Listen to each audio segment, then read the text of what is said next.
He spent 2 years hiding his wife from the world, replacing her at every gala, every summit, every glittering room that mattered, because he decided she didn't fit the image of a man like him.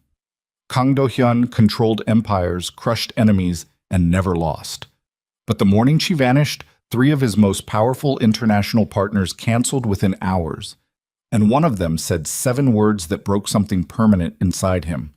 Your wife was the only reason we trusted you. Now he's chasing a ghost across 3 countries, and every city he enters, the world already knows her name. If this story already has your attention, hit that like button right now. Drop a comment with the city you're watching from. I want to see exactly how far this story travels. Let's go. Us. The gala was the kind of event Do-hyun attended the way other men attended dentist appointments. Necessary, unpleasant, performed with a fixed expression that communicated nothing. The Gangnam Convention Hall had been dressed in white orchids and soft gold lighting, the kind of aesthetic that cost more than most people earned in a year and was meant to signal wordlessly that everyone inside had already won. Waitstaff moved in practiced silence between clusters of men in bespoke suits and women in architectural gowns. Somewhere above the crowd, a string quartet played something European and forgettable. Do-hyun stood near the east terrace with a glass of scotch he hadn't touched, listening to Park Sung-joon, a venture capital director who had been trying to position himself as indispensable to the Kong organization for the better part of 18 months. Talk about infrastructure investment opportunities in Busan. Do-hyun nodded at intervals. He had learned long ago that powerful men rarely needed to be listened to. They needed to feel listened to. The distinction saved him enormous amounts of actual attention. Beside him, close enough that her bare shoulder occasionally brushed his sleeve, stood the woman he had brought tonight. Her name was Ji Yeon. She was a model who did this kind of work, accompanied men to functions, looked beautiful, said appropriate things to appropriate people, and was compensated accordingly. She was the 4th woman Do-hyun had brought to events like this in the past 10 months. They all had the same quality, presence without complication. His phone buzzed. He didn't check it immediately. Park Sung-joon was reaching the part of his pitch where the numbers were supposed to sound impressive, and Do-hyun needed to register at least a flicker of engagement before extracting himself from the conversation. The preliminary projections put us at, send it to my office. Do-hyun set his untouched scotch on a passing tray. Director Choi handles initial reviews. He'll know if it's worth my time. Park Sung-joon's smile compressed slightly. Of course. Do-hyun excused himself and walked toward the terrace windows, pulling his phone from his inside jacket pocket. The message was from Nia. I'm leaving. Don't look for me until you understand why. He read it twice. The second time slower, not because the words were complicated, but because his first instinct, a sharp, reflexive irritation, told him something was wrong with his own reaction. Nia didn't send messages like this. Nia sent messages asking whether he'd eaten, reminding him about calls he'd scheduled and forgotten, occasionally forwarding articles about places she'd read about and thought he might find interesting. Not this. He typed back, "We'll talk when I'm home." The message delivered. She didn't respond. He put the phone away and spent another 90 minutes working the room the way it needed to be worked. A word to the chairman of a pharmaceutical group that was quietly moving toward the Kang umbrella. A handshake with a retired general whose connections in the defense procurement sector were worth cultivating. A brief exchange with a French industrialist whose interpreter struggled to keep pace. Ji Yeon was where he needed her to be at each moment without being instructed. She was good at her job. By the time the car brought him back across the Han River toward the mansion in Yongsan, it was past midnight. The house was dark except for the kitchen lights, which ran on an automatic timer. He noted this distantly as something slightly unusual. Nia was a late reader, and the study lights typically burned past 1 in the morning. But he was tired in the particular way that came not from physical exertion, but from sustained performance, and he didn't pursue the thought. He poured water, loosened his tie, and went to bed. He did not check her room. They had slept separately for the better part of a year. His schedule made it impractical otherwise, he had told himself, and she had not contested it. The house was large enough that absence was easy to mistake for ordinary distance. He found out in the morning. Do-hyun woke at 6:15, showered, and went to the kitchen for coffee, the way he always did. The housekeeper, Mrs. Bay, a woman of 60 who had worked in the Kang household for 11 years and communicated exclusively through implication, was standing very still near the counter with an expression he had never seen on her face before. It took him a moment to identify it. She was frightened. "What?" he said. "Mrs. Kang's room," she said, and then said nothing else, which was more alarming than anything she could have added. He walked down the east corridor. The study door was open. He pushed it wider. The desk was cleared. Not organized. Cleared. The shelves that had held Nia's books. She had an accumulation problem. Paperbacks stacked horizontally on top of vertical rows, notebooks wedged between volumes, held about a third of what he remembered. Her laptop was gone. The framed photograph that had sat on the corner of the desk, the one from their brief stopover in Cape Town 2 years ago where she'd insisted on getting out of the car to look at the ocean, was gone. He stood in the doorway and looked at the room for a long time. Then he walked to her bedroom. The closet had been partially emptied. Not half. Not all. She'd taken specific things. He wasn't intimate enough with the details of her wardrobe to know exactly what was missing, but the gaps were conspicuous. A row of empty hangers, a shelf where shoes had been. The small jewelry box she kept on the dresser was still there. He opened it. The expensive pieces, the things he'd given her for various occasions, the diamond earrings for their first anniversary, a bracelet from a trip to Singapore, were still inside. She'd taken the simple things, a silver ring she'd had before they married, a pair of small gold studs. She left the things he gave her and took the things that were already hers. He stood with the jewelry box in his hands and understood something very precisely and immediately. This was not an emotional reaction. This had been planned. His phone began to ring. It was Director Choi, his chief of operations, calling from the office. He answered. "There's a situation," Choi Jae-min said. His voice was careful in the way it was always careful. Measured, contained, giving nothing away. "Hartman Group sent notice an hour ago. They're dissolving the partnership." Do-hyun's grip on his phone tightened slightly. Hartman Group was a German financial consortium that had been invested with the Kang organization for 4 years. The relationship represented a significant portion of the organization's legitimate international portfolio. On what grounds? The notice doesn't specify, just strategic realignment. I've put in a call to their regional director. "Keep me updated," he hung up. He went back to the study and sat in the chair that had been Nia's. It still smelled faintly of the hand lotion she used, something with citrus in it. He'd never paid enough attention to know the name. He sat there and looked at the emptied shelves and thought. His phone rang again 40 minutes later. This time it was Ji-soo Young, his personal assistant. "Mr. Kang, Yamato Logistics just contacted us. Mr. Yamato is formally withdrawing from the Jeju Development Consortium. His office says," a brief pause while she checked her notes, "that he has concerns about the organization's operational reliability going forward." Do-hyun said nothing for a moment.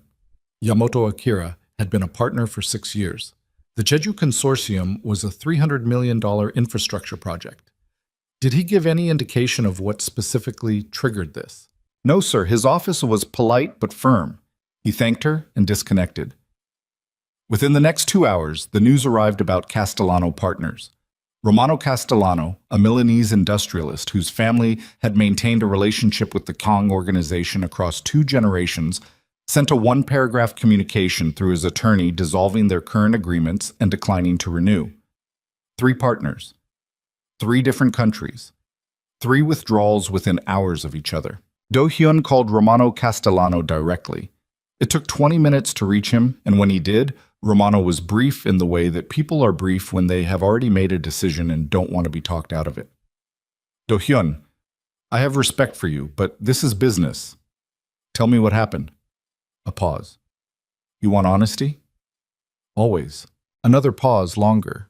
"Your wife was the only reason we ever trusted you." Romano's voice carried something that might have been pity, which was worse than contempt. When she decided she was done, I had to ask myself what we were really invested in, and I realized the answer wasn't the organization.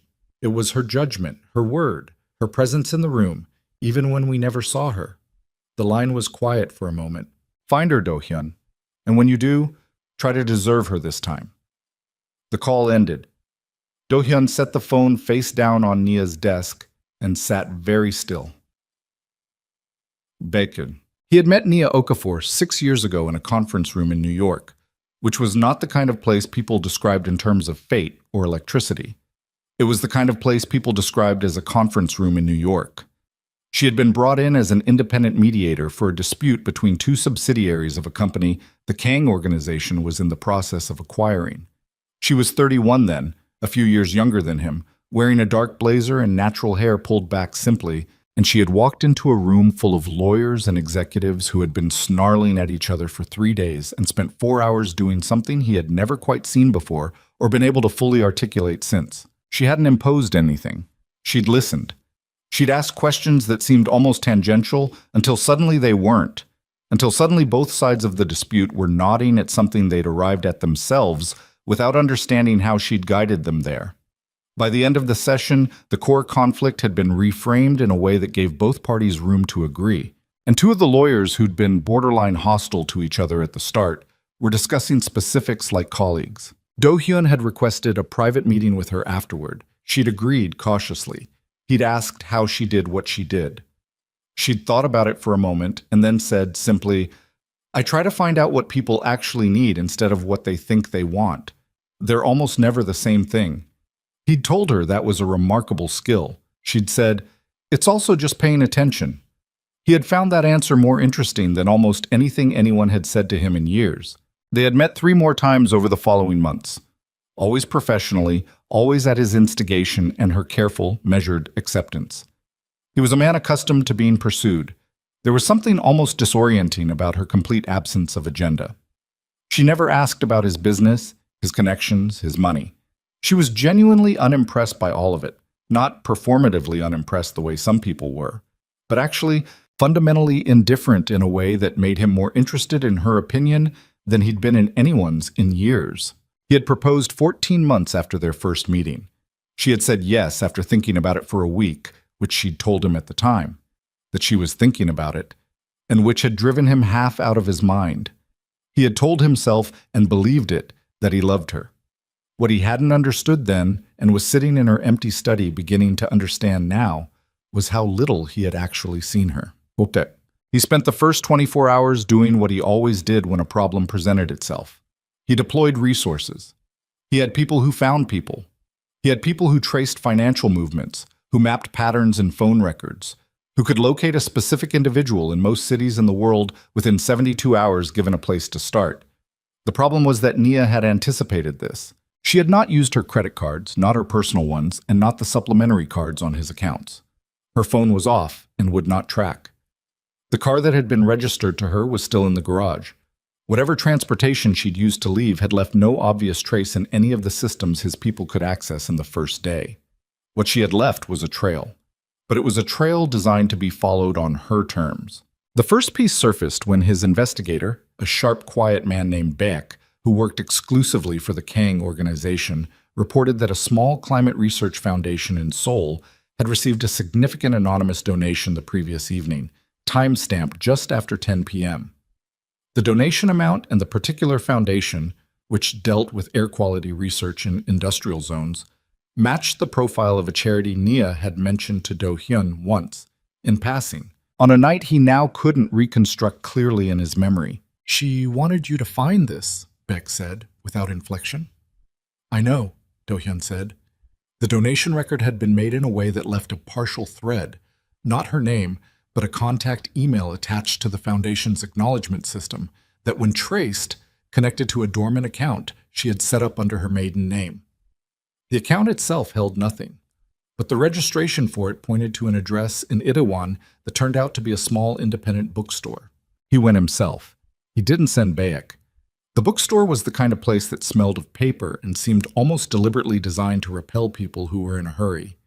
The owner, an older woman with reading glasses pushed up into her hair, looked at him when he came in with the specific expression shopkeepers reserve for people who are clearly in the wrong place. "I'm looking for something left for me," Do-hyun said. The woman looked at him for a long moment. Then she went behind the counter and retrieved a padded envelope. On the outside, in Nia's handwriting, was his name. No last name. Just Do-hyun. He took it outside and opened it, standing on the pavement in the November cold. Inside was a single notebook. Not new, one that had clearly been used. On the first page in Nia's careful, precise handwriting. "You never asked what I did. Start at the beginning." The pages that followed were documentation. Not a journal, not a letter. Documentation. Names, dates, organizations, meeting outcomes. It took him 20 minutes of reading on the pavement, oblivious to the people moving around him, to understand what he was looking at. For the past 4 years, Nia Okafor, using only her maiden name, her pre-marriage professional reputation, and the network she had quietly continued to build while living in his house, had been operating as one of the most sought-after conflict mediators in international business. She had resolved a corporate war between two South Korean conglomerates whose public conflict would have destroyed 4,000 jobs and derailed a government infrastructure initiative. She had mediated a 7-party dispute in Tokyo that had been headed toward litigation that would have cost the involved parties a combined $2 billion. She had helped a Lagos-based energy company and a Dutch engineering firm find the framework for a partnership that had subsequently created the largest solar installation in West Africa. None of it had appeared in the press. None of it was attached to her married name.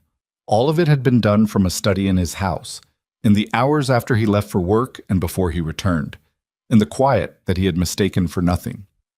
He stood on the pavement in Itaewon and read until his hands were cold and the light had changed, and when he finally stopped, he was aware of something that he hadn't felt in years. Possibly since childhood, possibly never quite like this. He felt ashamed. The notebook pointed forward. Each section ended with a reference, a name, a city, a business, that connected to the next stage of a trail she had laid with the same careful, invisible precision she brought to everything. She wasn't hiding from him, she was teaching him. The first reference led to a contact in Tokyo, a woman named Yamada Reiko, who ran a conflict resolution consultancy that had retained Nia's services 3 times. Beck located an address, and Do-hyun was on a flight to Tokyo that night. Yamada Reiko received him in a spare organized office in Shinjuku. She was in her 50s, with the particular composure of someone who spent her professional life inside high-tension situations. She looked at Do-hyun for a moment when he entered, and he had the uncomfortable sense that she was assessing him the way he typically assessed rooms. "She told me you might come," Yamada said. "What did she tell you?" "That you were intelligent and that you weren't paying attention. That those 2 things had been true for some time." She gestured to the chair across from her desk. "Sit down." He sat. "Nia Okafor is one of the most gifted mediators I've encountered in 30 years in this field," Yamada said. "What she does is not a skill you can learn from a textbook or a training program. It's structural. It's in the way her mind works. She can hold multiple conflicting perspectives simultaneously without collapsing them into a hierarchy. She finds the space where people can agree without losing themselves." She paused. "She did 3 pieces of work for our firm. Each of them, I should tell you, happened to benefit the Kang organization indirectly. Not directly. She never disclosed the connection. She just had a tendency to ensure that when resolutions were constructed, the frameworks didn't create new vulnerabilities for the people adjacent to situations. I only understood afterward. That was her way of protecting what was yours while you didn't know it needed protecting." Do-hyun was quiet for a moment. "Why did she leave?" he said. Yamada looked at him as if the question required patience to answer charitably. "I think," she said, "you know why she left. I need to hear it. You erased her from your life in public, consistently and deliberately. You replaced her, in every room that mattered, with women who fit an aesthetic you'd decided was appropriate. You made her feel that who she was, what she looked like, how she moved through the world, was something to be corrected for." Yamada's voice was measured, not unkind, just direct. A woman can love someone and still understand that staying is slowly destroying something irreplaceable. She reached that point. The room was quiet for a moment. "She left something for you," Yamada said, and passed him a sealed envelope. The envelope contained a key and a handwritten address, not in Tokyo, in Osaka. A storage unit near Namba that Nia had apparently rented under a subsidiary name of one of the companies she'd worked with. Inside the storage unit, in a fireproof case, was something that changed the nature of everything he'd understood about the past 6 months. It was a file, physical and digital, a USB drive alongside printed documents. And what it contained was not about their marriage, not about her departure, not about any of the things he had been turning over in his mind for the past 72 hours. It was about the Kang organization. Specifically, it was about someone inside the Kang organization who had been selling information to rival structures for at least 3 years. Financial records cross-referenced with external accounts. Internal communications with timestamps that matched dates when specific proprietary information had subsequently appeared in competitor strategy. Encrypted message logs, partially decoded, linking an internal communications channel to a handler operating through a shell company in Macau. The evidence was painstakingly assembled, the kind of documentation that took months of careful, systematic work, the kind that required access to information from the inside, cross-referenced with external data sources, assembled by someone who understood both the organizational structure and the financial architecture well enough to read the gaps. Do-hyun sat on the concrete floor of the storage unit in Osaka and read through the file with the attention he had once given to the most critical business intelligence of his career.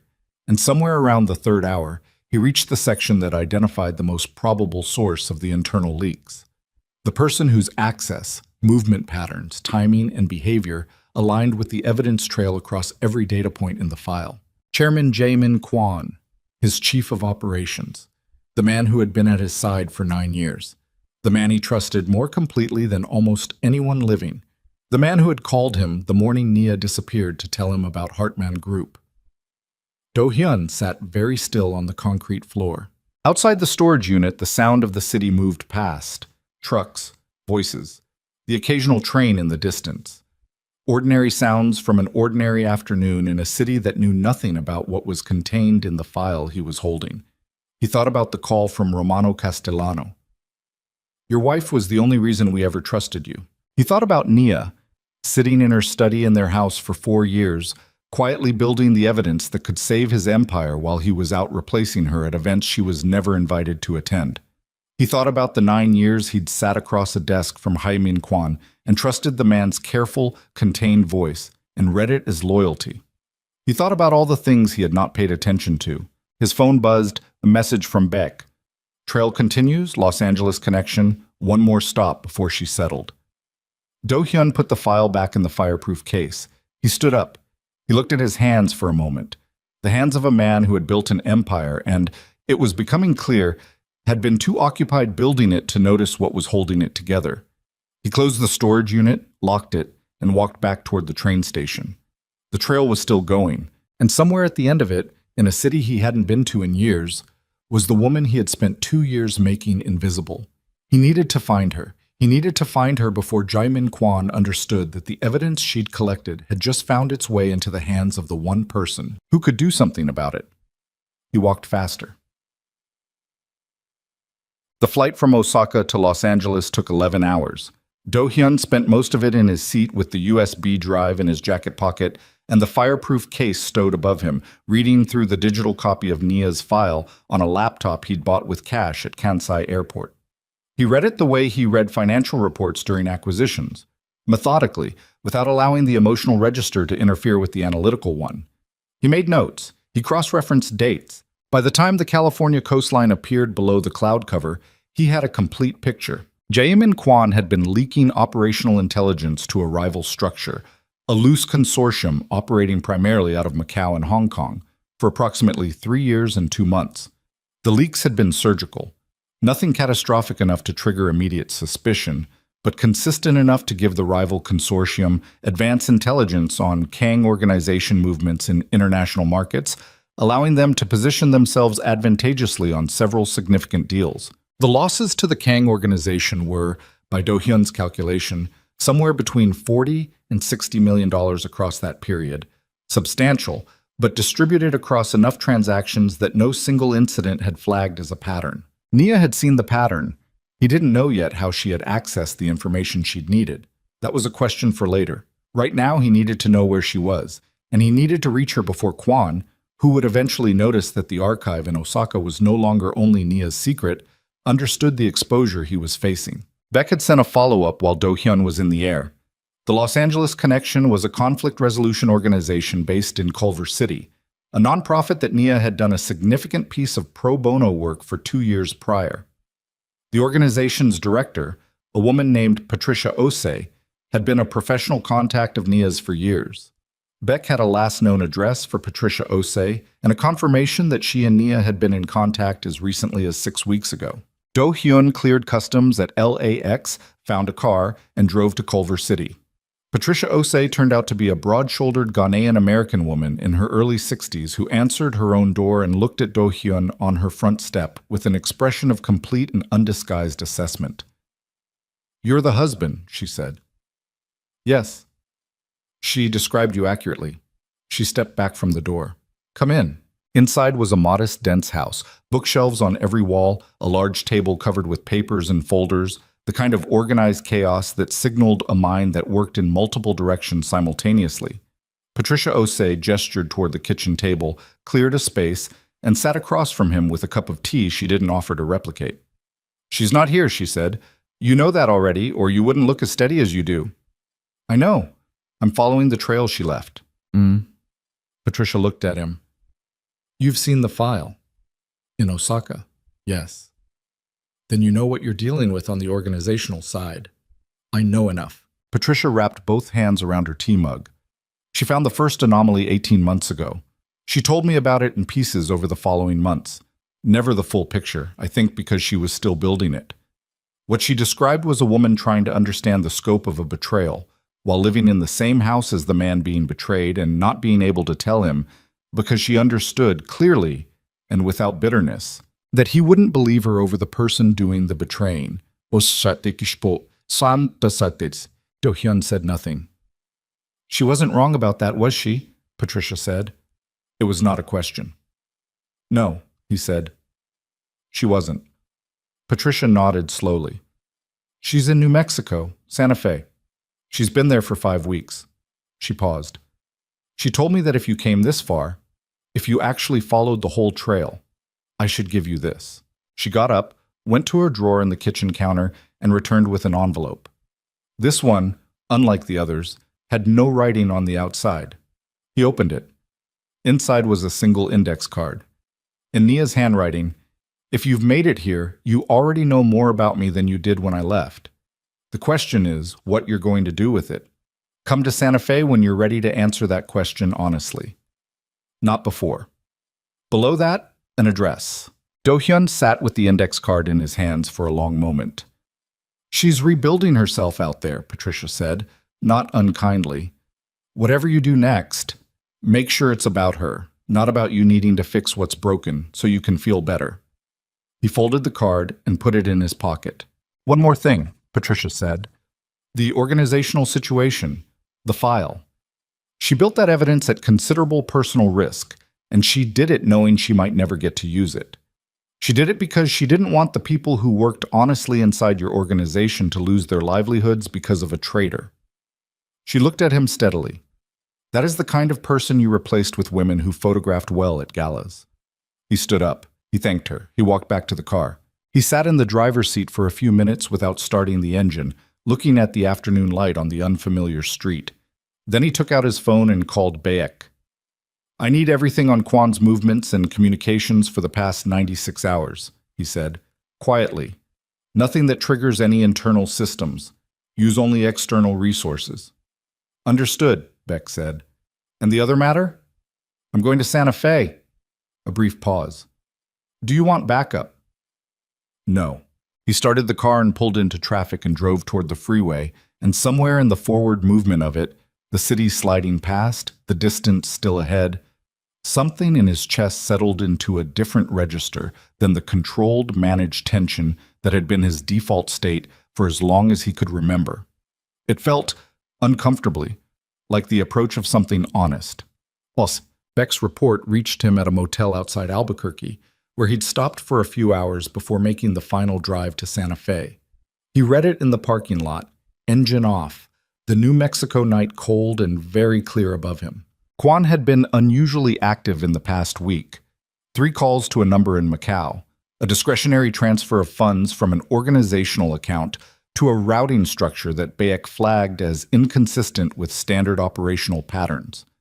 Most significantly, 2 calls to the Kang organization's internal security team, made on the pretext of reviewing protocols, which Beck had cross-referenced against the access logs for certain internal archive systems. Quan was checking whether certain files had been accessed.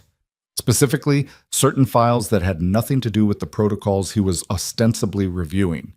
He was covering ground. He didn't know yet that the real evidence wasn't in the organization's systems.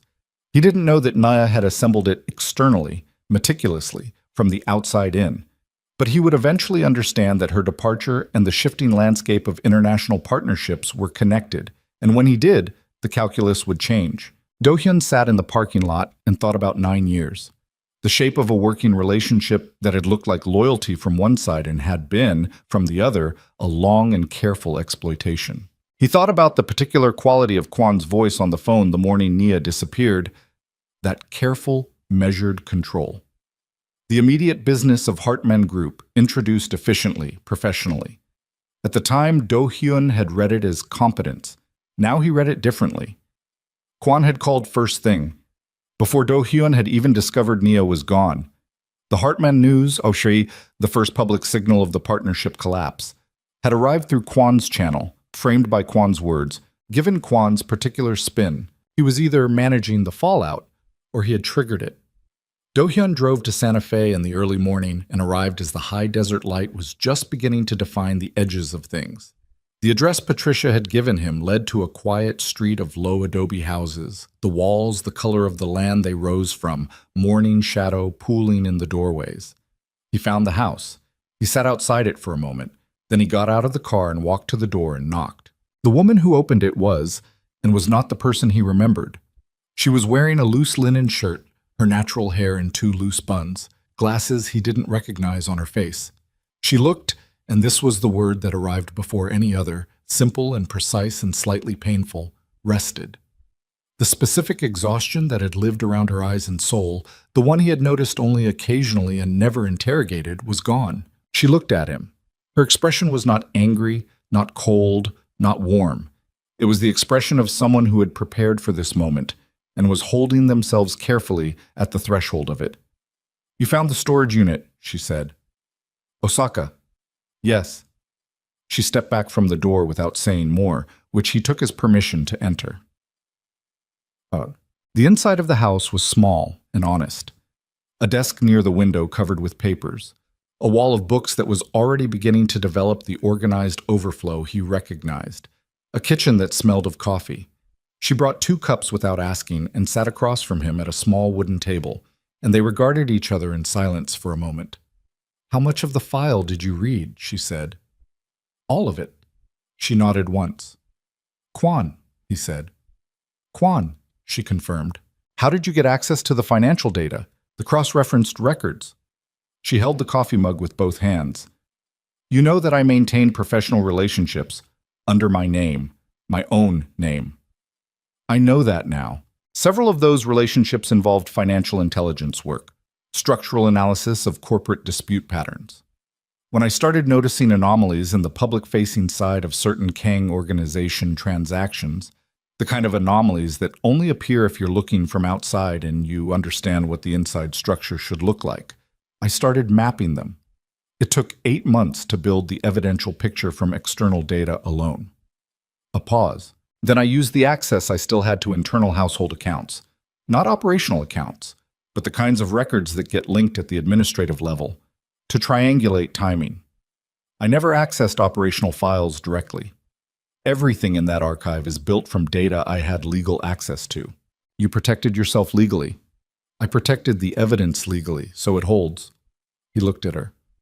"Why didn't you tell me?" he said, and heard as he said it the particular inadequacy of the question. She didn't answer immediately. She turned the mug slowly in her hands. "Do-hyun," she said, "you brought 4 different women to events in the past 10 months.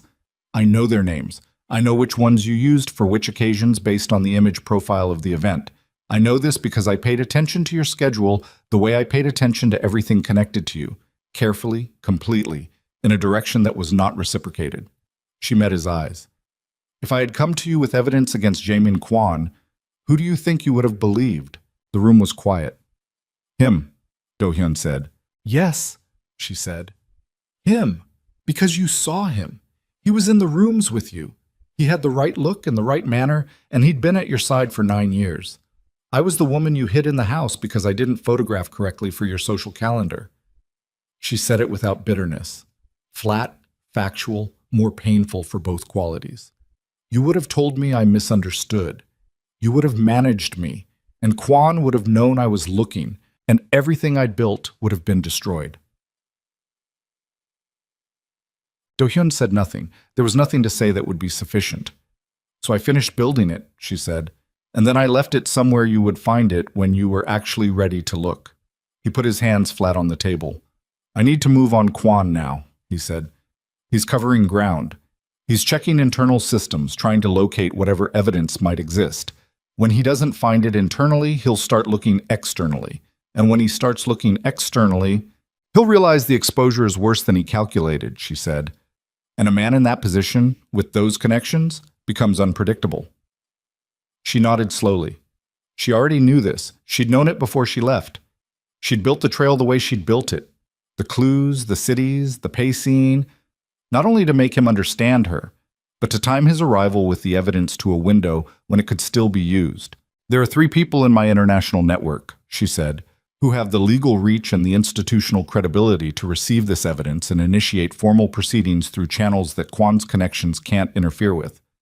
I've already been in contact with 2 of them. She met his eyes. I've been waiting for you to get here before I confirm the 3rd. The weight of that sat between them for a moment. She had not just left. She had not just exposed the betrayal. She had built the entire architecture of the response, positioned all the pieces, and then waited, in this small, quiet house, in a desert city, for him to arrive at the moment she'd calculated he would arrive, if he was ever going to arrive at all. You planned this, he said. Not an accusation, almost something else. I planned the contingency, she said. The contingency where you followed the trail and arrived here in time. There was another contingency. What was the other contingency? She looked at him steadily. The one where you didn't come. The morning light through the window was full now, reaching across the table between them. Do-hyun sat with his hands flat on the wood and thought about that version of events. The one where he had not followed, had not read, had not arrived. He thought about what Nia would have done then, alone, with the file and the 3 contacts and the architecture she'd built. She would have done it anyway, without him. She had built it so it could function either way. Tell me what you need me to do, he said. Something shifted slightly in her expression. Not warmth, not yet, but a fraction less distance. First, she said, we call my contact in Geneva. Then we call Beck. Beck? Your investigator. I know who he is. I've known for 2 years. The faintest edge of something that might have been humor in her voice. He's good. We'll need him for the document chain. Do-hyun looked at her for a moment. You knew about Beck, he said. I knew about most things, she said simply. You just didn't know I knew. She reached for her phone on the table, and somewhere outside the window, the New Mexico morning moved on without any awareness of the fact that inside this small adobe house, the man who controlled one of Seoul's largest criminal financial empires and the woman who had spent 4 years quietly holding it together were finally, for the first time, sitting at the same table and working from the same information. The call to Geneva lasted 40 minutes. By the end of it, the formal evidence chain was in motion, a process that, once initiated through the channels Nia's contact commanded, could not be quietly buried by anyone operating through Macau shell companies or internal organizational pressure. When she hung up, she set the phone down and looked at him. Kwon will know within 24 to 48 hours that something's moving, she said. When he does, he'll either run or he'll try to manage it from inside. If he tries to manage it from inside, he'll need to neutralize the source of the evidence, Do-hyun said. Which he believes is still only me, she said. He doesn't know you have the file. They looked at each other. He knows where you are, Do-hyun said. It wasn't a question. Her expression didn't change, but something in the set of her shoulders told him she'd been sitting with that knowledge for longer than this conversation had been running. He's had someone watching this address for 11 days, she said. The words landed in the room like something physical. Do-hyun was on his feet before he fully processed the decision to stand. He moved to the window, not in front of it, to the side, the ingrained instinct of a man who had spent his adult life in environments where windows were liabilities, and scanned the street without moving the curtain. The street looked quiet. Adobe walls, morning shadow, a truck parked 2 houses down that had been there when he arrived.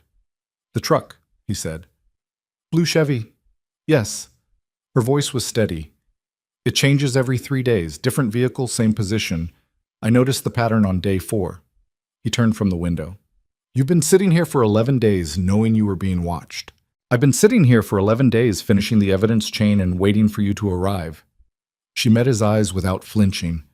"I calculated the watch would stay passive as long as Kwon believed he still had time to assess the situation.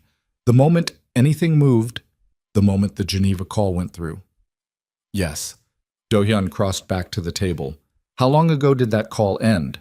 She checked her phone. 53 minutes. He pulled out his own phone and called Beck. Beck answered on the second ring. "The Macau number Kwon called 3 times this week," Do-hyun said.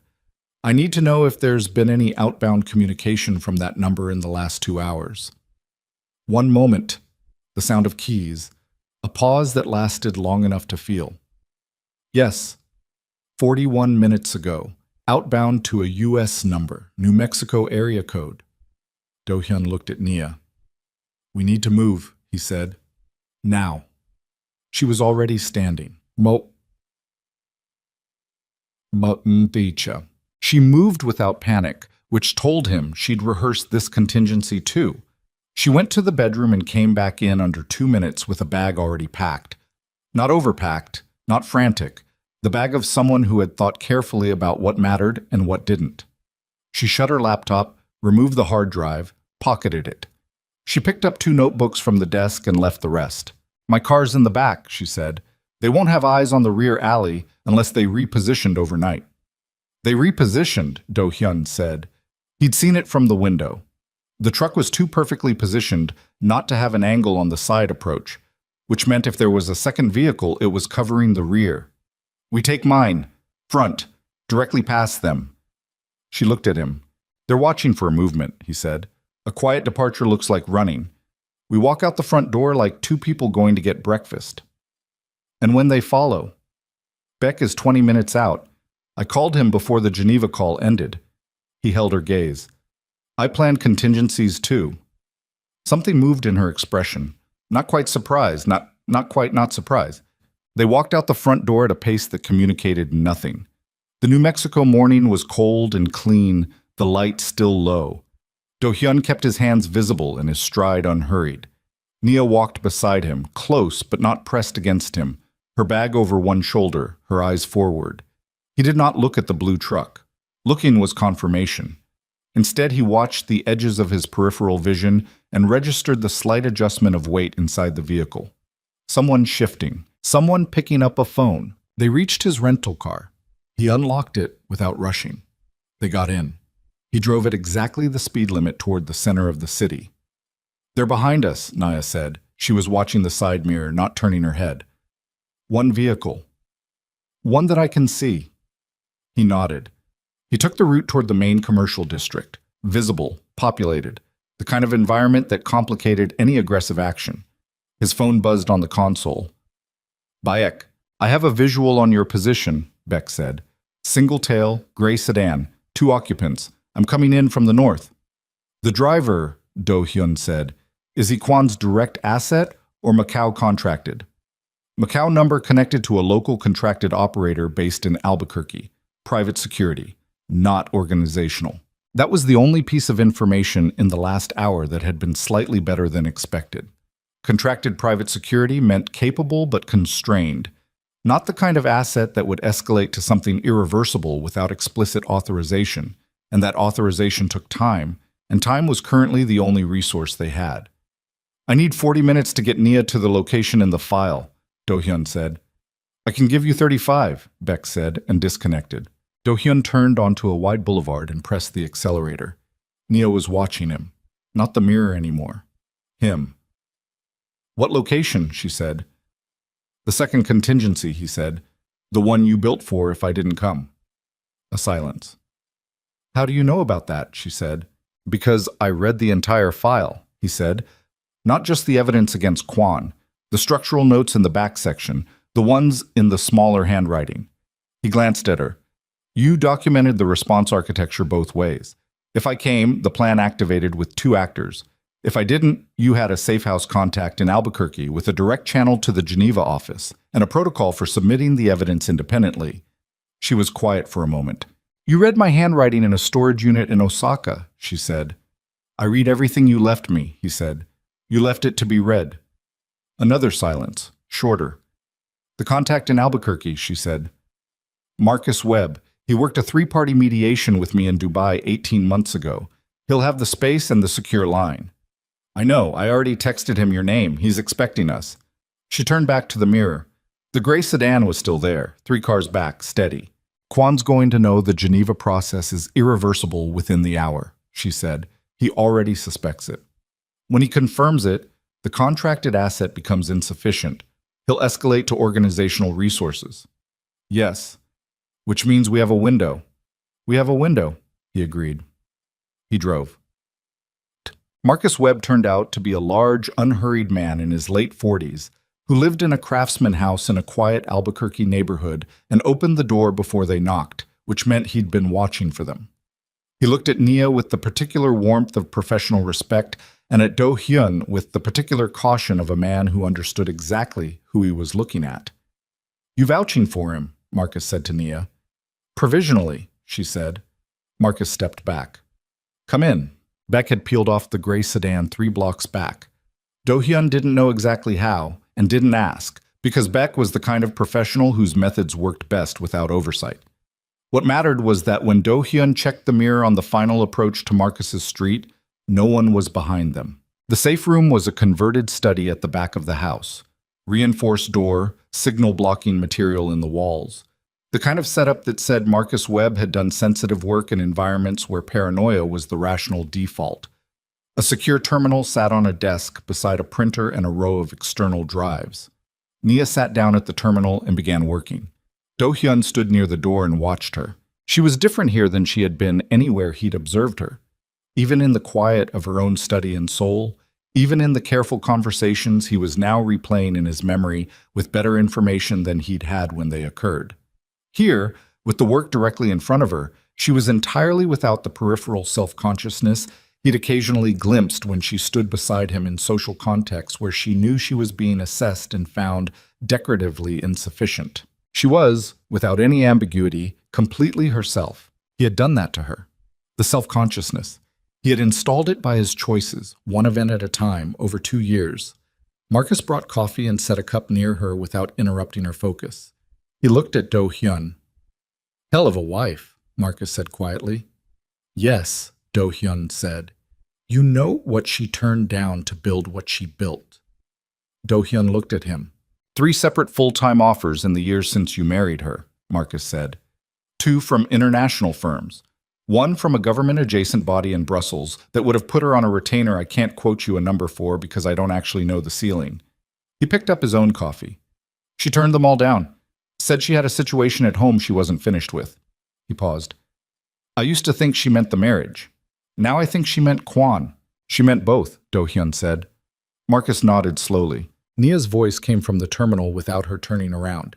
The secondary evidence package is uploading to Geneva now. Completion in 7 minutes. When it lands, the formal process locks. No single party can halt it, and Quan's legal exposure becomes a matter of institutional record across 3 jurisdictions. Vos que pai? Pues, she paused.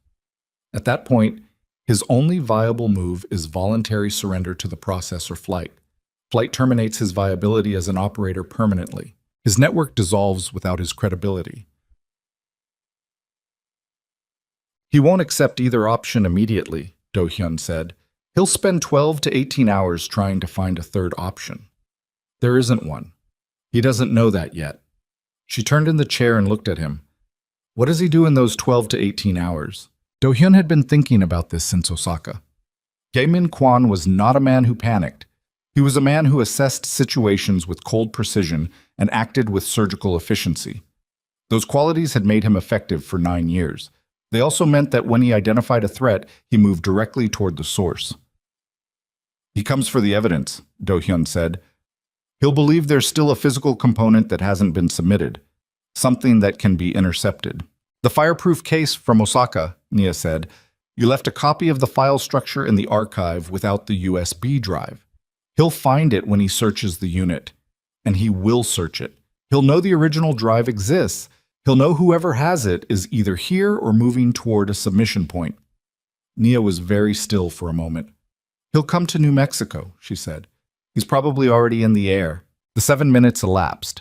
The terminal signaled completion. Nia looked at the screen, then back at Do-hyun. It's done, she said. The formal process is locked. Good, he said. Then we need to be somewhere that isn't here in the next 2 hours. Marcus was already on his feet. I have a property outside the city. Off the primary grid, you'll have communications, transport, and security. Do-hyun shook his head. Kwon will have assets capable of finding a secondary property if he has enough time. I need something that doesn't exist in any database connected to anyone in this room. Silence. Then Nia said, I know a place. Both men looked at her. A client, she said, from a mediation 3 years ago. A family dispute over a ranch property 60 kilometers north. They gave me an open invitation. The kind that people mean when they say it because I did work that saved their family legacy. She paused. No connection to Marcus, no connection to the Kang organization, no connection to anything Kwon can map. Can you reach them now? Do-hyun said. She was already picking up her phone. It was the efficiency of it that got to him. The absolute, unsentimentalized pragmatism. She was operating in the aftermath of the most significant confrontation of their shared life with the same systematic precision she applied to everything. No drama, no paralysis, no waiting for someone else to provide a solution. She had already built the solution. She'd built 3 of them. She was reaching for the 4th. He thought about the word Romano Castellano had used. Trusted. Not liked, not respected, though both were presumably true. Trusted. The specific weight of that word, the thing it named, the confidence that a person would see the situation clearly and act in accordance with what was actually true rather than what was convenient. He had not, in 2 years of marriage, trusted her with a single significant decision. Not because she wasn't capable, because he had never looked long enough to know what she was capable of. She finished the call. We can go. They're expecting us. Chugged. The ranch was 60 kilometers north and 3 kilometers off the main road, accessed by a track that the rental car managed badly, and that Do-hyun drove in silence. Nia beside him, Marcus staying behind to manage the Albuquerque end of the evidence chain. The high desert opened around them as they climbed, scrub and rock and enormous sky, the kind of landscape that reduced things to their actual scale. Halfway up the track, Nia said, Baek. He'll meet us at the property by nightfall. And the organizational side, your people in Seoul, the ones who aren't Kwon. I have 3 direct reports who are clean. I've had Baek running parallel surveillance on their activity patterns for the past 48 hours to confirm. When I call them, they'll move on Kwon's operational infrastructure inside the organization before he can activate it from outside. You've been building the countermove since Osaka. Since the plane from Tokyo, he said. I had 11 hours. She looked at the road ahead. The employees, she said. The ones Kwon's been using as unwitting channels, people who process transactions without knowing what they were actually part of. They need protection in the formal record. Your Geneva contact already has the personnel list. It was in the secondary package. I put it there 2 months ago, she said, when I first confirmed the scope. He glanced at her. You did this 2 months ago, he said. I did most of it 2 months ago, she said. I was waiting to leave until the evidence was complete enough that the formal process could protect them without me having to remain available as a witness. You waited to protect the employees before you left. Yes. The words sat in the cab of the car between them, simple and unremarkable, and for some reason it was this. More than Romano's words, more than the empty study, more than the notebooks and the cities and the storage unit in Osaka, that moved something in Do-hyun that he didn't have a clean name for. He drove. The ranch house appeared at the top of the track as the morning moved toward noon. Low, solid, built for the landscape rather than against it. An older man was waiting outside. He looked at Nia when she got out of the car with the expression of someone greeting a person they genuinely owed something to. "Ms. Okafor," he said, "you're safe here." "Thank you, Mr. Reyes," she said. "I'm sorry for the imposition." "Not an imposition." He looked at Do-hyun without animosity, but without warmth either. Then back at Nia. "Your rooms are ready. I'll have someone watch the road." They went inside. The room they were given was spare and clean. 2 chairs, a table, a window facing north toward open land. Nia set her bag on the table and stood at the window and looked at the view for a moment. Do-hyun stood near the door. "We have somewhere between 8 and 16 hours before Kwon locates a vector toward us," he said. "After that, Baek and the Seoul team need to have moved." "They will have moved," she said, still looking at the window. "Naya." She turned. He stood in the doorway of the spare room in a ranch house 60 kilometers north of Albuquerque and looked at his wife, really looked at her, in the way that he was only now beginning to understand he had almost never done, and said the thing that had been accumulating since the bookstore in Itaewon. "I owe you an apology that I don't know how to make adequate," he said, "and I'm aware that saying that is still primarily about my discomfort rather than your experience, which is the same failure I've been making for 2 years. She looked at him for a moment. "I know," she said. "I'm not asking you for anything right now," he said. "I'm telling you that I know what I did, not approximately, specifically. I know which events, I know which choices, I know the calculation I made, which was that the appearance of success was more important than the person I married, and I know that calculation was wrong, and I know the cost of it." She held his gaze and said nothing. "That's all," he said. "We have work to do. I wanted to say that before we did it." She was quiet for a long moment, then she said, "Make the calls to Seoul." He nodded. He took out his phone. And that was the moment it arrived. Not as a dramatic intrusion, not as something he should have anticipated but somehow hadn't, not as anything other than a simple notification on his screen from a number he recognized as one of the 3 clean direct reports in Seoul. He read the message. He read it again. His hand, holding the phone, was very still. "What is it?" Nia said. She had seen his face change. He looked up at her.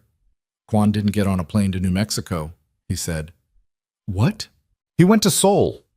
Do-hyun's voice was flat in the way that happened when the thing underneath the flatness was too large for any other register. "He called an emergency board session 40 minutes ago.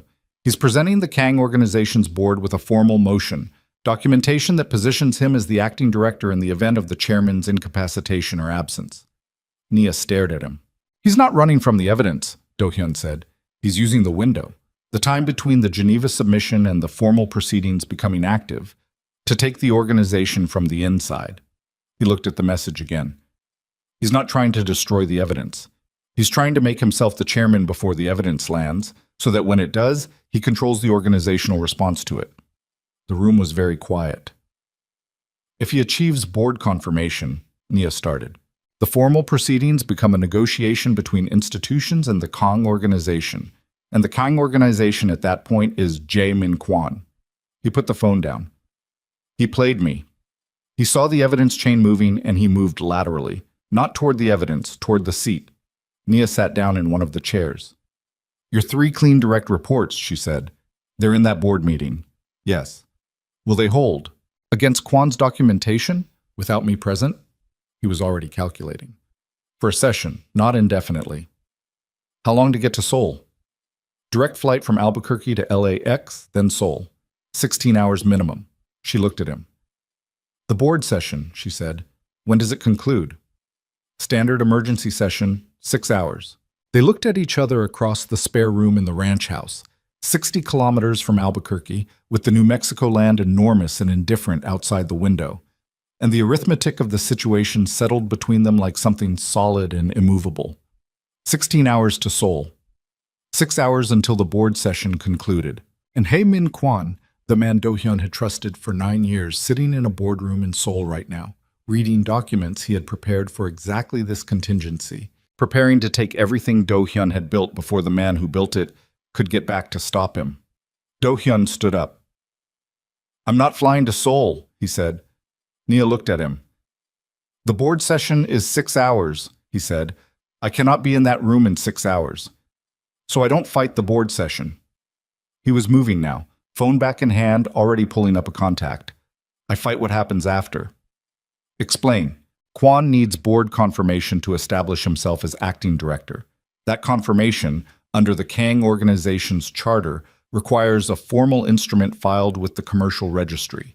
That filing takes time, a minimum of 72 hours to process even on an expedited basis.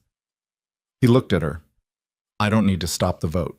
I need to ensure that in the 72 hours between the vote and the filing, the Geneva proceedings generate enough institutional weight that no commercial registry in Korea will process a directorship transfer that places a formally accused party in control of the organization." Long.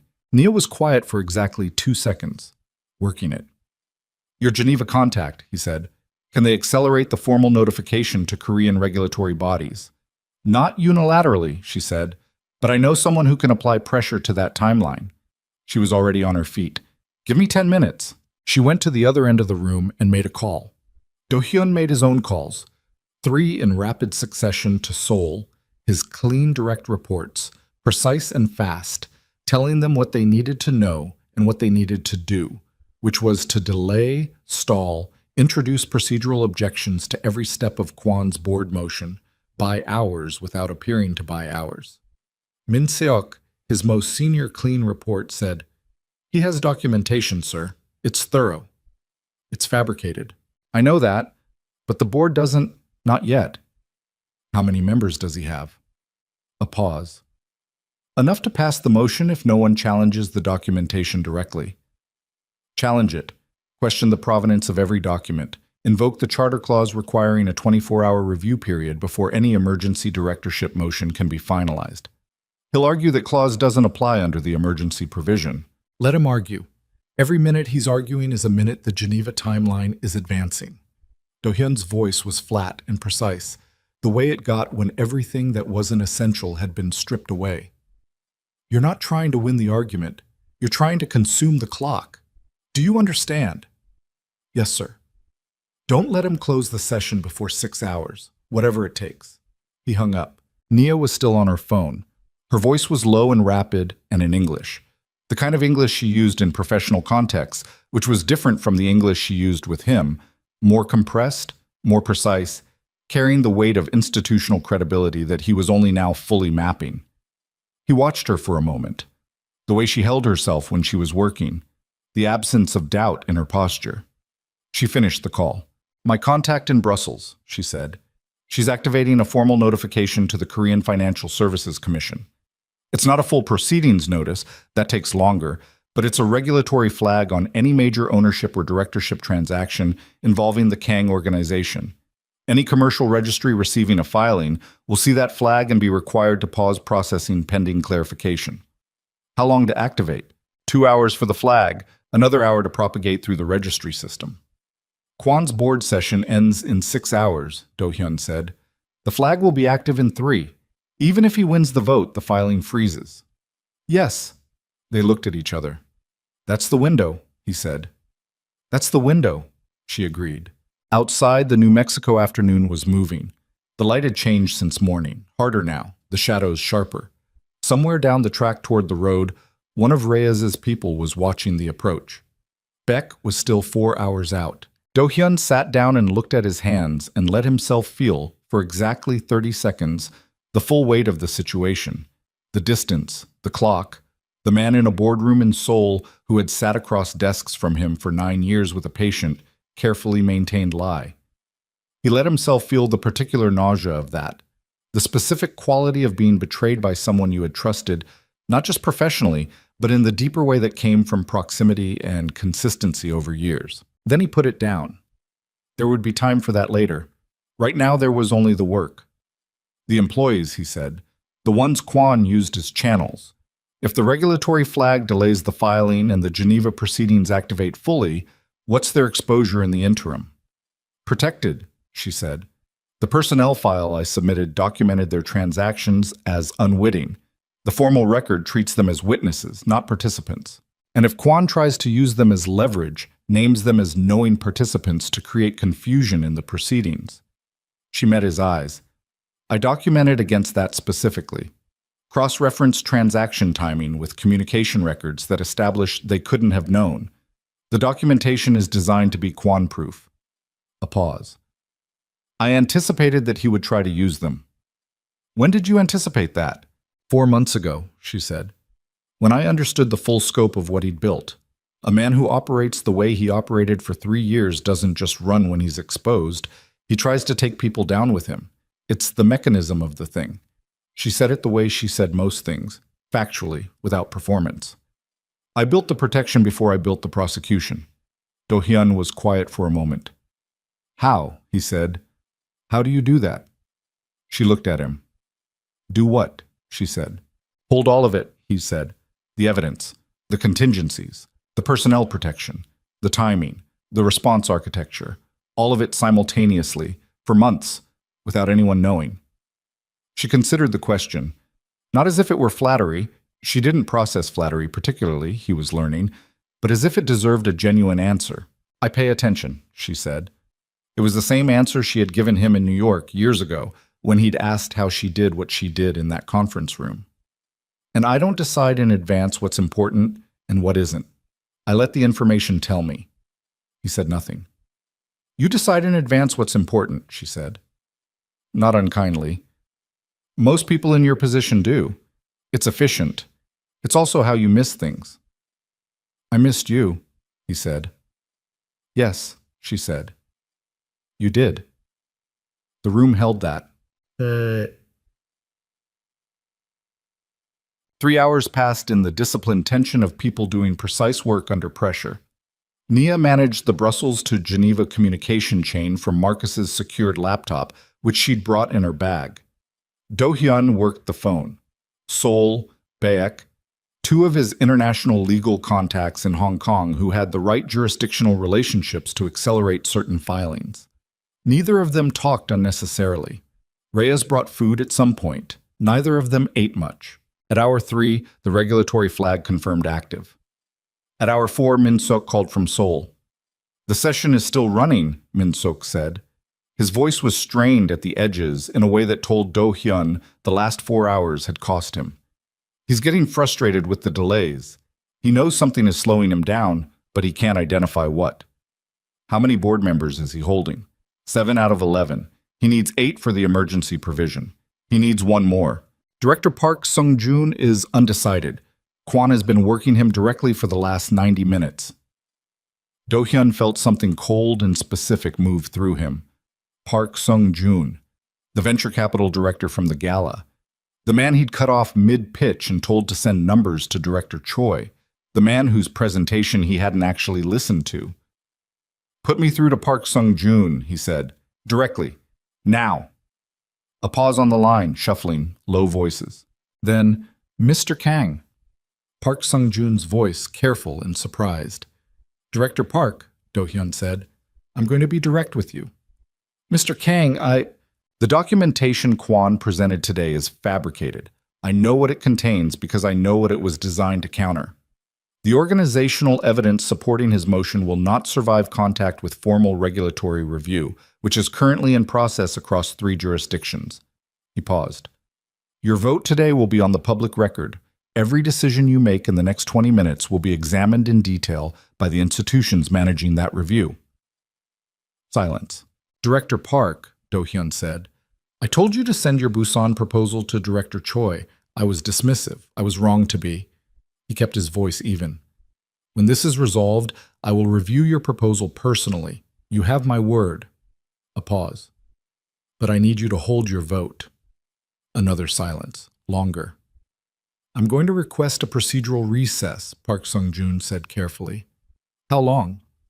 I can reasonably request 2 hours on grounds of documentation review. 2 hours is enough, Do-hyun said. He hung up. Nia was watching him from across the table. She had heard the conversation. The room was small enough. You made him a promise, she said. I made him a fair offer, Do-hyun said. His proposal may genuinely be worth reviewing. Maybe. Maybe, he agreed. Something very faint moved at the corner of her mouth. Not quite a smile. Something in the neighborhood of one. Wolves.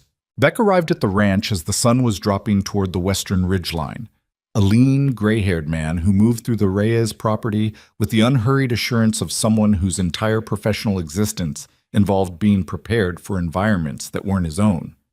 He nodded at Naya with the specific respect of a man who had been researching someone for days and had formed a clear opinion. He looked at Do-hyun and waited. Kwon, Do-hyun said. He's still in the board session, Beck said. Park Sung-joon's recess request bought 2 hours and 20 minutes. The session resumes in 45 minutes. The filing flag. Active and confirmed. 3 commercial registry offices in Seoul have the notification. A 4th in Busan. Beck set a tablet on the table. His Macau contact went dark 4 hours ago. Either he's been instructed to cease communication or he identified the surveillance and pulled back. If the Macau contact pulls back, Kwon is operating without his external support structure, Do-hyun said. He's been isolated, Naya said. She was reading the tablet. The contracted asset in Albuquerque, the gray sedan. What happened to them? Managed, Beck said. He did not elaborate. Is anyone hurt? She said. Beck looked at her for a moment. No. She nodded and went back to the tablet. Do-hyun watched this exchange and understood something specific.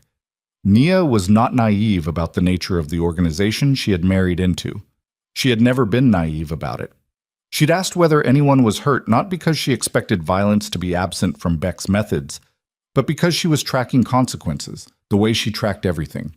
She had always understood exactly where she lived. She had simply chosen, persistently and without illusion, to build something in that space that moved toward less damage rather than more. He had called that shyness. He had called it not fitting the image. He had been spectacularly wrong about what he was looking at. The board session reconvenes in 40 minutes, Do-hyun said. When it does, Kwon will push for immediate finalization. He'll know the delay was engineered, and he'll move fast to close before anything else can interrupt the process. Park Sung-joon won't vote with him, Nia said. Not after that call. That leaves him at 7. He needs 8. He'll try to flip one of my 3. Beck said, Lee Dong-wook. Of your 3 clean votes, he's the most susceptible. He has a son with significant personal debt. Kwon has known about that for at least a year. It appears in his communication patterns with the Macau contact. Do-hyun stood very still. He prepared leverage against my own board members, he said. Yes. How long has he had it? The communication pattern establishing the debt information dates to 14 months ago. 14 months, before Nia had started building the evidence archive. Kwon had been preparing a takeover contingency for over a year, running it in parallel with his daily operational role, sitting across from Do-hyun in meeting after meeting with the patience of a man who was playing a game no one else knew was happening. Call Lee Dong-wook, Nia said. Do-hyun looked at her. Now, she said, before the session reconvenes, don't let Kwon get to him first. He called Lee Dong-wook. The call connected in 2 rings. Mr. Kang. Lee Dong-wook's voice had a quality that Do-hyun recognized immediately, the particular tension of a man who had already been in a difficult conversation. Kwon contacted you, Do-hyun said. A pause. During the recess. Yes. What did he offer? Another pause. He didn't offer anything. He reminded me of certain information and indicated that his position going forward would affect how that information was managed. Leverage, clean, direct. Your son's debt, Do-hyun said. Silence.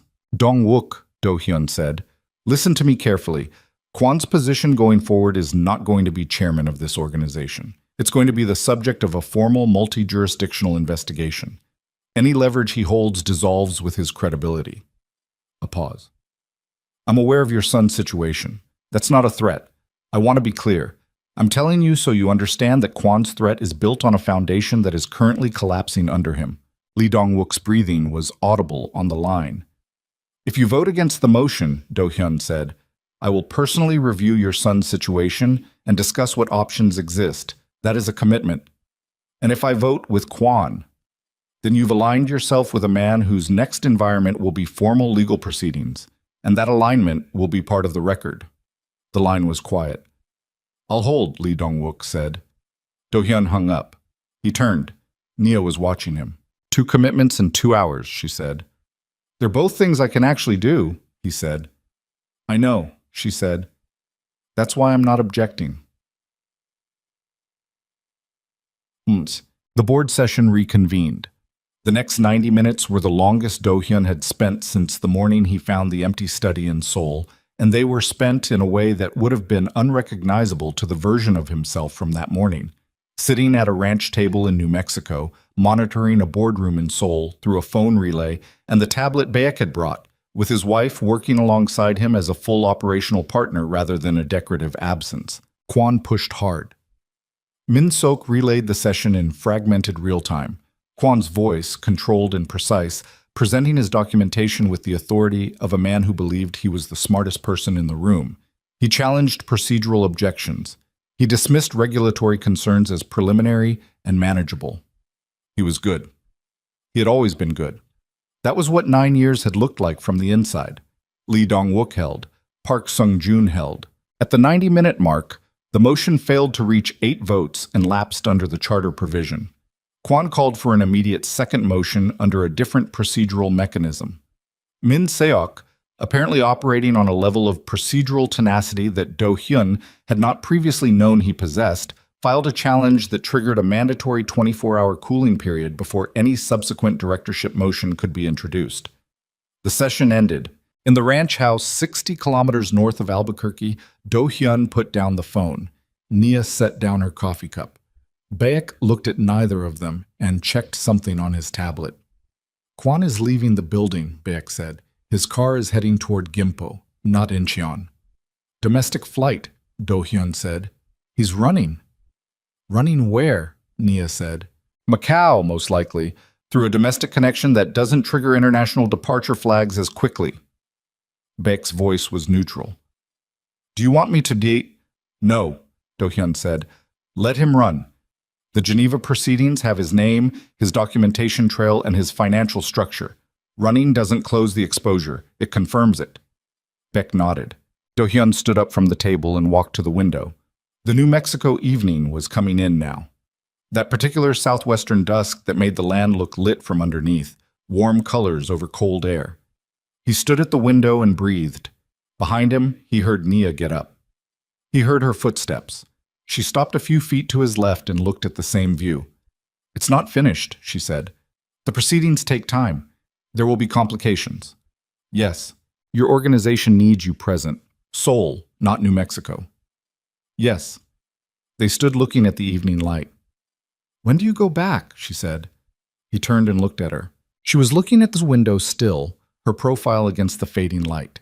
The specific person he had reduced to an absence, to a gap in his public calendar, to a logistical problem that he'd solved by erasure, who had spent 4 years quietly building the architecture that saved his empire while he was occupied replacing her in every room that mattered, who had left in a way designed to teach him rather than wound him, and had done it with more precision and more generosity than he deserved. That depends, he said. She turned. On what? She said. He held her gaze. On whether I'm going back alone, he said, or whether we're going back together to do what needs to be done. And I am not asking you to come back to what we had. I am asking whether you will stand beside me in the work, as an equal, the way you have been operating all along without my acknowledgement, while I spend whatever time it takes proving that I understand the difference between those two things. The evening light held between them. Nia looked at him for a long time. That, she said finally, is the first time you have ever asked me for something instead of arranging for me to receive something. He said nothing. She was right, and they both knew it. I'm not ready to answer that question tonight, she said. I need more than one honest conversation to rebuild what you took apart. She turned back to the window. But I will tell you this. She paused. Outside, the last of the light was going down behind the western ridgeline, the sky going deep above the high desert, and somewhere back in Seoul, a boardroom had just survived the most dangerous 12 hours of the Kong organization's existence because of a woman Do-hyun had spent 2 years treating as invisible. Tell me, he said. She turned her head slightly toward him, not quite facing him, watching the dark come in from the east. I didn't build the second contingency, she said. The one for if you didn't come. He went still. I told Patricia I had one, she said. I told Marcus I had one. I told myself I had one, for 11 days while someone sat in a blue Chevy truck on my street, and I finished the evidence chain. She paused. But I didn't build it, because I kept believing you would come. The words sat in the air of the ranch house, like something that couldn't quite be named yet. Too fragile, too recently uncovered, too honest to survive being looked at directly in the uncertain light of a night that hadn't finished settling. Do-hyun stood at the window and let it be what it was. He didn't reach for her. He didn't say anything that would collapse the moment into resolution before it was ready to be resolved.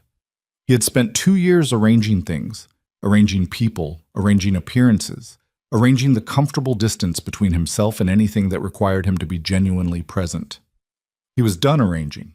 He stood beside her at the window while the last of the desert light went down, and for the first time in longer than he could cleanly account for, he simply let the truth of where he was be enough. They flew back to Seoul 3 days later, not because the 3 days were easy. They weren't.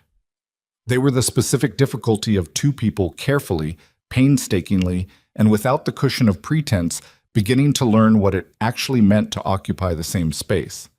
Nia kept working. Do-hyun kept working. They ate meals at the ranch table with Baek and sometimes with Reyes and his wife, who were the kind of people who understood that guests in complicated situations didn't require entertainment or explanation, only decent food and the basic dignity of being left to manage their own interior weather. On the second evening, sitting outside on the porch after the last calls to Seoul had been made and the formal proceedings in Geneva had confirmed the next phase of their timeline, Nia said, I need to know something. Do-hyun looked at her. The women, she said. The 4 women. Was any of it... She stopped, started again. Was it ever about anything other than the image? He understood what she was actually asking. She was asking whether she had been replaced in the way she feared, or replaced in the specific colder way that was, in its own terrible logic, almost more comprehensible. No, he said. It was never about anything except the image. He held her gaze. That doesn't make it less of what it was, but I want you to know the specific truth of it. She looked at him for a long moment. Okay, she said. She went back inside. It wasn't forgiveness. It was information. She had always operated on information, and he was learning to give it to her straight rather than managed, which was the only way she had ever wanted to receive it. On the 3rd day, she packed her bag, carefully, without drama, and said, I'll go back. I'll work from Seoul while the proceedings develop. That's pragmatic. She looked at him. It is not a decision about us. It's a decision about the work. I understand the difference, he said. She studied him. You're getting better at that. At what? Not trying to make things mean more than they currently mean. He almost smiled. It's difficult. I know, she said. It's difficult for me too. They flew back to Seoul. The formal proceedings moved through 3 jurisdictions over the following 6 weeks with the methodical, grinding efficiency of institutional processes that have been properly constructed and cannot be stopped once activated. Nia's evidence was, as she had built it to be, comprehensive and legally unassailable. The financial records, the communication logs, the cross-reference timeline, they told a story that didn't require interpretation or narrative construction. The facts formed their own architecture. Jaemin Kwon was located in Macau 11 days after the board session. He had not, in the end, run as far as he'd planned to. The Macau network had collapsed faster than he'd anticipated. The moment the regulatory flag hit and the Geneva proceedings went formal, the people who'd been his partners on that side of the operation concluded that association with him represented significantly more risk than it was worth. He was, when the investigators found him, staying in a mid-range hotel rather than the kind of accommodation his position had previously commanded. The distance between the two said everything about how quickly a man's value to his network drops when the protection he offered becomes a liability. Do-hyun was in a meeting in Seoul when the confirmation came through. He read the message, finished the meeting, and went to find Nia. She was in the study. Not the study he'd stood in that first morning in Seoul. She had not returned to those rooms, and he had not asked her to. She'd taken a set of rooms on the other side of the house with better light and a different view of the river, and she'd made them immediately and completely her own in the way that she made spaces her own. Books appearing in organized stacks, notebooks accumulating, the particular citrus hand lotion on the desk. He knocked. She said, "Come in." She was on the phone, a professional call, her voice in the specific register she used when she was managing complex interpersonal dynamics in a negotiation context, which he now recognized as distinct from every other register she had. She held up one finger without looking at him. He sat in the chair near the window and waited. She finished the call, set the phone down, looked at him. "Kwon," he said. She nodded once. "I know. I got the notification 20 minutes ago. How are you?" She considered the question seriously, which was what she did with questions. "Relieved for the employees," she said, "tired in a way that doesn't have a quick solution." She paused. "And something else that I haven't fully identified yet." "What kind of something else?" "The kind that comes from spending 6 months building something in secret and then watching it function correctly," she said. "It should feel like satisfaction. It mostly feels like I can finally put something down that I've been carrying." He looked at her. "You built it to protect people," he said, "and it protected them." "Yes." "Including me," he said. She met his eyes. "Including you. Although that was not the primary motivation." "I know," he said. "That's what makes it what it is." She looked at him for a moment. Then she went back to the notebook open on her desk, which he understood as a kind of permission to stay, to occupy the same space, to exist in the study without requiring her full attention. It was not a small thing. He sat in the chair by the window and looked at the Han River and let the afternoon be quiet. The proceedings concluded formally 7 weeks after Kwon's detention. The verdict and its institutional record were thorough in the way that Nia's documentation had been built to make inevitable. The evidence trail was treated as exhaustive. The personnel designations protected 17 employees who might otherwise have faced secondary exposure, and the organizational record was clarified in a way that restored the damaged international partnerships with a defensible formal foundation. Hartman Group sent a communication 3 days after the formal conclusion. They wished to discuss resuming the relationship. Romano Castellano called personally, his voice carrying none of the pity that had been in it on that first call, only the directness of a man doing business with someone he respects. Yamato Akira sent a written communication through his office, formal and precise, indicating his interest in reconsidering the Jeju Consortium.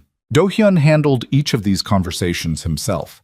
But before he finalized any of them, he brought the terms to Nia, not for approval, not for management, for the actual collaborative review of someone whose judgment he had spent 6 years undervaluing and was now, slowly and without fanfare, learning to treat as the resource it actually was. She changed 3 things across the 3 negotiations. Small things: a clause in the Hartman re-engagement terms, a timing provision in the Yamato Consortium framework, a communication protocol in the Castellano agreement. Each change was precise, quietly significant, and represented the kind of structural foresight that prevented the kind of friction that cost money and relationships in the long term. Romano, when the final Castellano terms were presented through his attorney, sent back a single line. "These terms are excellent. Give my regards to your wife." Do-hyun showed Nia the message. She read it, nodded, and went back to the call she was on. But he saw, before she turned away, something in her expression that was quieter and more genuine than anything he'd managed to put there in 2 years of expensive jewelry and social erasure. It was the specific satisfaction of being seen accurately. The International Business Summit had been on the calendar for months, one of Seoul's flagship annual events, the kind that filled the Grand Hyatt's main convention space with the collected weight of a particular tier of global commerce. Do-hyun had attended every year for the past 8 years, always with a companion, always calibrated to the image requirement of the occasion. He arrived alone. No companion, no Jiyeon, no one whose name he would have to remember for the duration of the evening and then not remember afterward. Just himself, in a suit that fit, with the particular quality of presence that came from a man who had recently been through something that stripped most of the performance out of him. The room was the room it always was. White orchids, gold light, the string quartet playing something European and forgettable, clusters of bespoke suits and architectural gowns. He worked the initial hour the way it needed to be worked, but differently than he had before.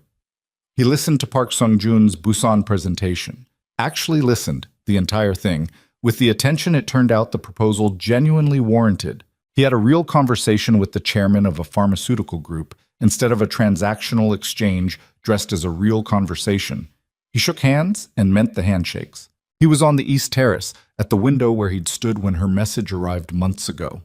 When the room's energy shifted in the particular way that happens when someone enters who is known to the people already inside. He didn't turn immediately. He registered it, the sound of it, the specific frequency of multiple people recognizing someone simultaneously. And then he turned. Nia had come in through the main entrance wearing a burgundy dress that was not architectural, not constructed for maximum visual impact from a distance, not the kind of thing that photographed as a statement. It was simply an elegant dress on a woman who had chosen to be here and knew exactly who she was. Her hair was natural and uncompromised. She wore the small gold studs she'd taken when she left, the ones that were already hers. She was surrounded within 60 seconds.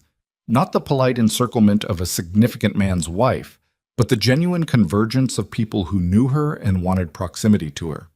Do-hyun watched from the terrace window and identified, in the cluster of people moving toward her, the regional director of Hartmann Group, 2 members of Yamato Akira's senior team, a diplomat from the Belgian Trade Commission who had apparently worked with her on something in Brussels, and the chairman of a major Korean infrastructure conglomerate whose name Do-hyun knew, because the man had appeared in Nia's professional documentation as one of the parties in the conglomerate dispute she'd resolved 4 years ago. She moved through the room with the ease of someone who had never needed the room to validate her, only needed the room to understand, eventually, what she actually was. Do-hyun watched this for a few minutes. Then he crossed the floor. She saw him coming. Something in her expression, not quite a smile, not the full arrival of one, but the approach of it, shifted toward him as he reached her. "You came alone," she said. "Yes." She looked at him steadily, and what passed between them in that moment didn't require language, which was appropriate because language had been the problem all along. The language he'd used to arrange and manage rather than to actually communicate. The language she'd used sparingly and with precision because she'd learned gradually and at cost that the words she offered him weren't being fully received. The words didn't need to carry everything tonight. Tonight there were other things doing that work. The Belgian diplomat touched Nia's arm and said something. She turned to respond. Do-hyun stood nearby, and when the diplomat's eyes moved to him, she did something he had not anticipated. She introduced him, not as her husband, not with the weight and context that word carried now. She introduced him the way professionals introduce people whose work they respect. "This is Kang Do-hyun. He runs the Kang organization." And then, before the diplomat could position that information in the standard hierarchy, he's been working to rebuild the organization's international partnerships after an internal betrayal that affected several long-term agreements. He's done the work himself. The diplomat looked at Do-hyun with the recalibrated attention of someone who had just been given useful information. "I've heard the proceedings concluded well." "They did," Do-hyun said, "because of work that was done long before I knew it needed doing." He felt Nia's attention shift slightly in his direction. He didn't look at her, but he felt it. Later in the evening, when the formal program had concluded and the room had loosened into the less structured mingling of people who were staying because they wanted to rather than because they needed to, Do-hyun found the moment he had been, without fully admitting it to himself, building toward.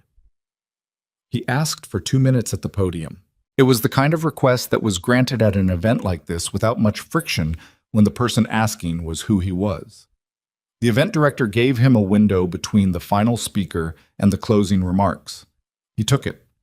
He stood at the podium and looked at the room, the full weight of it, the accumulated significance of the people in it, the particular exposure of standing in front of all of them with the intention of saying something real.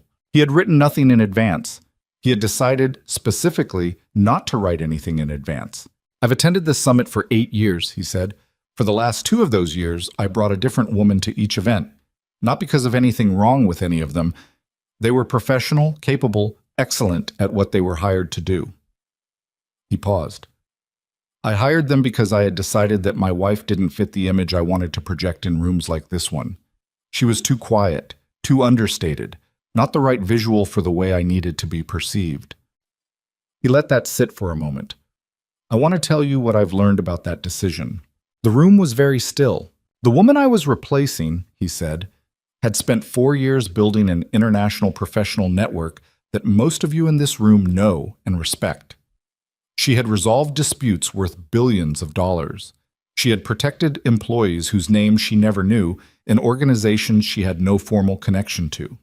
She had built, quietly and without recognition, evidence that prevented a significant betrayal of my organization, evidence I didn't know existed until she chose to show it to me. He looked out at the room. I spent 2 years deciding she didn't belong in these rooms, he said. The rooms were wrong. He stepped back from the podium. The response that followed was not the polite applause of people who are responding to a speech. It was the specific, accumulated reaction of a room full of people who recognized something true being said plainly and who had enough experience with the rarity of that to respond accordingly. Nia was standing near the East Terrace windows. She had watched the speech without expression, not moved, not embarrassed, not performing composure. Just watching, the way she watched everything, with the full and unhurried attention that was her essential characteristic.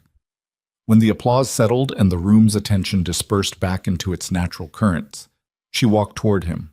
She stopped a few feet away. "You didn't have to do that," she said. "I know," he said. "It will be in several publications by tomorrow morning." "I know that too." She looked at him. "Why?" "Because the correction needed to be as public as the erasure was," he said, "and because I wanted you to hear it said that way, in a room where it could be properly understood what it meant." She was quiet for a moment. "It's not enough," she said, not unkindly, accurately. "No," he said, "it isn't. It's a beginning." "A beginning of what?" "Whatever we decide to build," he said. "If we decide to build it." She looked at him for a long time, the specific quality of her attention that meant she was working something through, not emotionally, but architecturally, the way she worked everything, identifying where the weight would fall and whether the structure could bear it. "I told you in Santa Fe," she said finally, "we start as equals, or we don't start." "Yes, you understand what that means operationally," she said, "not symbolically. Operationally, my professional work is mine, my name is mine. The decisions that involve my capacity and my judgment are made with me, not arranged around me." "Yes," he said, "and when you get it wrong, because you will get it wrong, not because you're a bad man, but because you're a man who has operated a certain way for a long time, you don't manage me when I tell you. You listen." "Yes," he said, "I will get it wrong, and I will listen." She looked at him. "You've rebuilt broken things before," he said. It was the phrase from her notebook, the note in small handwriting in the back section of the file, which he had read on a concrete floor in Osaka, and which had stayed with him across every mile between there and here. Something shifted in her expression. The almost smile arrived more fully this time. "I've rebuilt broken things before," she confirmed, "but not everything broken is worth rebuilding." "Is this?" he said. She didn't answer immediately. She looked past him for a moment at the room that had known her before he acknowledged her, the room that had given her a standing ovation not for her marriage or her suffering, but for her work, her actual work, the thing she had built in quiet rooms while he was occupied elsewhere. Then she looked back at him. "Ask me again in 6 months," she said. "When you've done the work that you said you'd do, and I've watched you do it, and we've had enough honest mornings that the honest evenings start to feel natural." She paused. "Then ask me." It was not yes. It was also not no. It was the specific answer of a woman who had stopped operating on hope alone a long time ago and had learned, at significant personal cost, to require evidence before she committed to anything. It was, he understood, the most honest thing anyone had said to him in years. 6 months, he said. She nodded. They left the summit separately and arrived home by different routes, which was where they still were. Separate routes, same destination, The particular distance of two people renegotiating the terms of a shared life without the shortcuts of pretense or the false compression of a single dramatic resolution. The following weeks were ordinary in their difficulty and extraordinary in their honesty.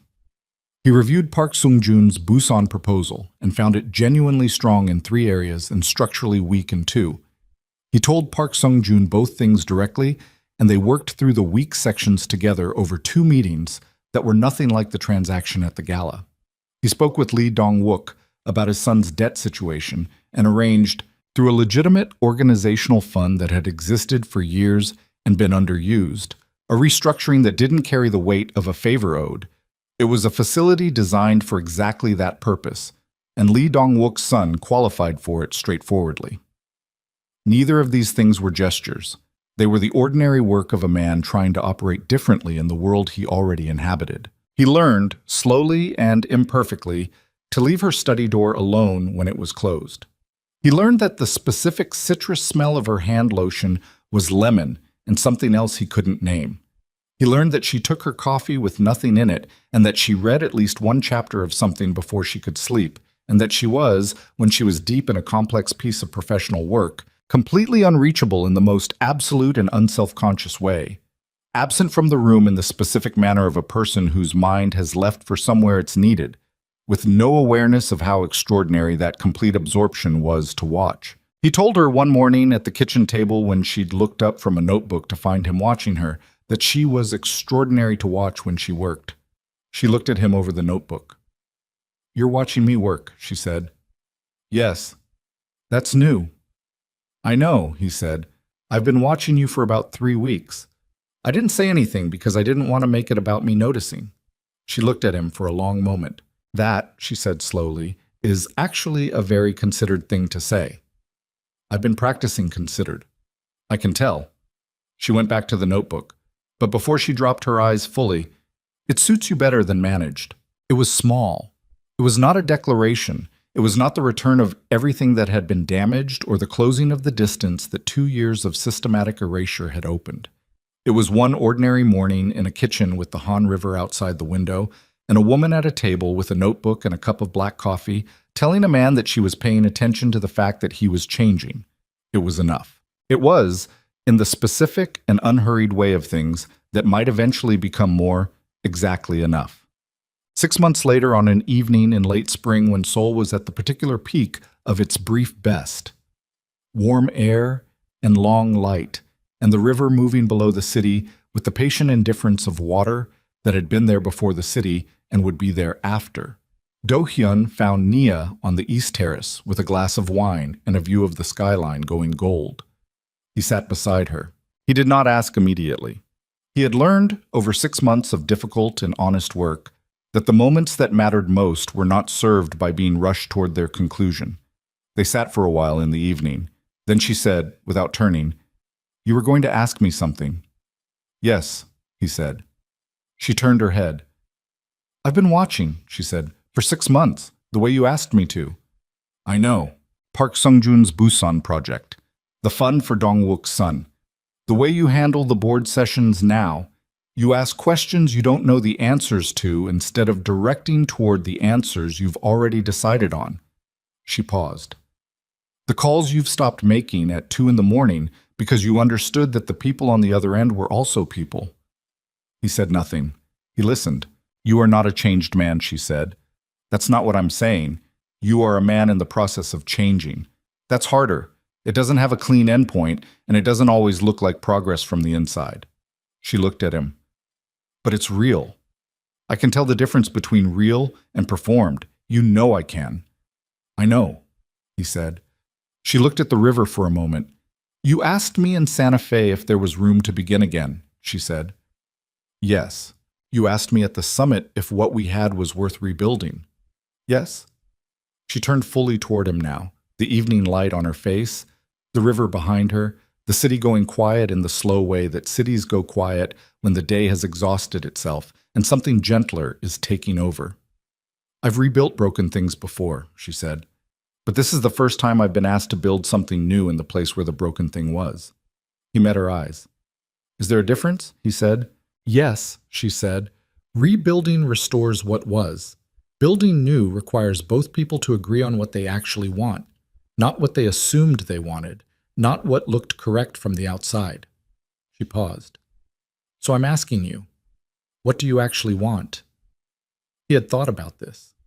Not in the way he thought about business, not in the way he thought about problems, but in the harder, slower way of a man learning to be honest with himself about things he'd spent years managing around. I want to be in the room with you, he said. The actual room, not a version of you I've arranged to be manageable. I want your opinion before I make decisions that affect people we're both responsible to. I want to know what you're working on and have you know what I'm working on and have those two things be genuinely connected instead of occupying the same house like parallel lives. He paused.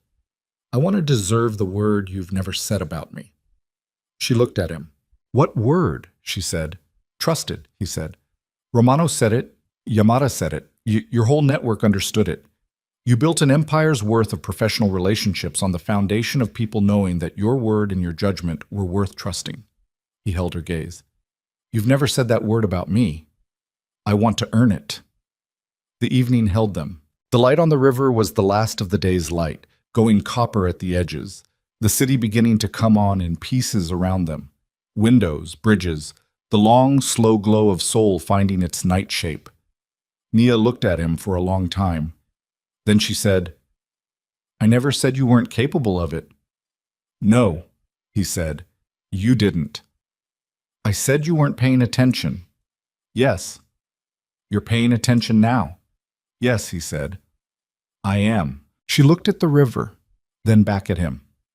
And what was in her face then was not the performance of forgiveness, not the theater of a dramatic reconciliation, not anything that could be captured cleanly in a single word or gesture. It was the specific, complex, eyes-open expression of a woman who had counted every cost and arrived, after 6 months of careful watching, at a decision. Then we start, she said, as equals. From here. He nodded. From here, he said. They sat on the terrace as the evening completed itself around them. The river moving below, the city settling into its night, the spring air warm enough that neither of them moved to go inside for a long time. There was no dramatic gesture, no grand pronouncement, nothing that would photograph well for the rooms he'd once cared so much about.